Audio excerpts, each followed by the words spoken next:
जय हिंद दोस्तों, स्वागत है आप लोगों का आपके अपने भाई के YouTube channel IAS my target पे। तो हर दिन की भांति जो है आज फिर से लाए हैं आप लोगों के लिए आंसर राइटिंग प्रैक्टिस कर रहे हैं, ठीक है, जो कि PYQ है। ये general studies paper GS paper 1 जो होता है उनका प्रश्न संख्या 6 है, ठीक है। आप लोग प्रश्न को upsc.in पे जाके डाउनलोड कर सकते हैं ऑफिशियल वेबसाइट पे। तो वहाँ से जो प्रश्न है GS 1 2024 में जो पूछे थे तो उनका प्रश्न संख्या 6 देखिएगा, सेम हूबहू मिल जाएंगे। तो इनका आंसर हम अपने तरीक़ा से देने का प्रयास करेंगे। तो देखिए, इससे पहले जो हम प्रश्न का आंसर दे रहे थे जिसमें कि हम एक डायग्राम बनाते हैं, उसके बाद आंसर देना प्रारंभ करते हैं, ठीक ना। इसमें भी हम डायग्राम बनाए थे जो कल वाले वीडियो में दिए थे आंसर। उसी प्रकार इसमें भी हम आप लोगों के सामने ही डायग्राम बनाएंगे, एक चित्र बनाएंगे, उसके बाद आंसर राइटिंग प्रारंभ करेंगे। तो चलिए बिना समय गंवाए, चित्र बनाने में थोड़ा टाइम लगते हैं वो तो आप लोगों को फास्ट करके दिखा देते हैं, तो इसीलिए थोड़ा जल्दी में हो जाते हैं, लेकिन यहाँ पे टाइम लगते हैं। तो चलिए समय को नहीं गंवाना है, समय बहुत कीमती है, ठीक है। इसलिए अब हम चलिए बनाते हैं क्या, चित्र। उसके बाद आंसर राइटिंग प्रारंभ करेंगे चित्र को देख के, ठीक है। तो प्रश्न देखिए क्या कह रहे हैं। प्रश्न कह रहे हैं कि बादल फटने, यानी कि बादल जो है ये बादल है और ये फट गए, तो बादल फटने की परिघटना क्या है, ये घटना क्या है और इनकी व्याख्या करना है। उत्तर मात्र 150 शब्दों में देना है, ठीक है ना। तो उससे पहले हम चित्र बनाते हैं। तो देखिए, चित्र बनाने के लिए स्पेस अनुमान यहाँ से ले लेते हैं। तो यहाँ से हम एक पहाड़ी बना देते हैं पहले।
तो गाइस, हमारा आंसर कंप्लीट हो चुका है 150 शब्दों में, ठीक ना।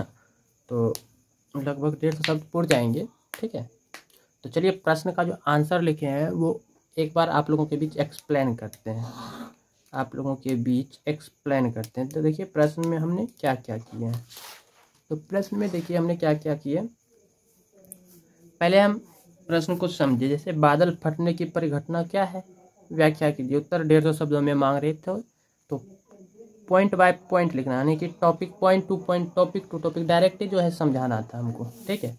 इसमें हमने एक चित्र बनाए जिसमें कि पर्वतीय क्षेत्र का इलाका बना दिए, जिसमें कि पर्वत ढेर सारा दिखाएं, उसके बाद छोटा छोटा वृक्ष दिखा दिए, इधर हवा चक्की, उसके बाद ये छोटा पर्वत भी दिखा दिए, इधर बिल्डिंग वगैरह जो भी कर सकते हैं, और गाड़ी रोड दे दिए, ठीक है। उसके बाद जो है यहाँ से देखिए बारिश हो रहे हैं, बहुत मूसलाधार तेज बारिश, इसमें लिखे भी हैं, ये वाला एरिया को हम बादल दे दिए। उसके बाद ये जो बारिश हो रहे हैं तेज बारिश, उसके बाद ये पर्वत हो गए, उसके बाद ये वाला जो एरिया में है बाढ़ आ गए, ठीक ना, पानी बहुत बढ़ गए इसलिए बाढ़ आ गए। और यहाँ पे जो है ये पर्वत से टकरा करके जो बादल है फटा है, ठीक है। तो इसमें हमने आंसर जो लिखे हैं तो कुछ इस प्रकार से हैं, देखिए क्या लिखे आंसर में। बादल फटने की परिघटना, बादल फटने की घटना अत्यधिक तीव्र वर्षा का संकेत देती है। जैसे ही बादल फटते हैं तो यहाँ पे हम दर्शाएं तीव्र वर्षा, देखिए पानी कितना है, पानी से पूरे जलमग्न हो गए, ठीक ना। तो छोटे छोटे एरिया में पानी गिर रहे हैं तो इसको जगह नहीं मिलेंगे इधर उधर जाने का, तो अचानक ढेर पानी बन के कहाँ पर्वत से नीचे गिरेंगे तो वो बाढ़ का रूप ले लेते हैं, ठीक है। तो बादल फटने की घटना अत्यधिक तीव्र वर्षा का संकेत देती है, जिससे बहुत कम समय में भारी मात्रा में पानी एक छोटे से क्षेत्र में गिरता है, और यह घटना पर्वतीय और ऊंचाई वाले क्षेत्रों में अधिक देखी जाती है, ठीक है। तो अब कैसे होती है यह परिघटना, तो ये परिघटनाएं कैसे होती है उनके बारे में लिखिए। पहला ए में लिखे हैं कि जब नम हवा तेजी से ऊंचाई पर उठती है, जब यहाँ का नम हवा जो है तेजी से ऊंचाई की ओर ऊपर उठती है, होकर घनी उठती है और ठंडी होकर घनीभूत होती है, तो अत्यधिक मात्रा में पानी इकट्ठा हो जाती है, ठीक है, जिससे कि ये बनने का दृश्य देखने को मिलता है। दूसरा बात लिखे हैं कि यदि बादल में जल वाष्प की अधिक मात्रा होती है, यदि बादल में जल वाष्प की अधिक मात्रा होती है, कहाँ पे, बादल में, ठीक ना, बादल में जल वाष्प की यदि अधिक मात्रा है इनके पास और अचानक वह संतुलन खो देता है तो भारी वर्षा एक साथ गिरती है, ठीक है।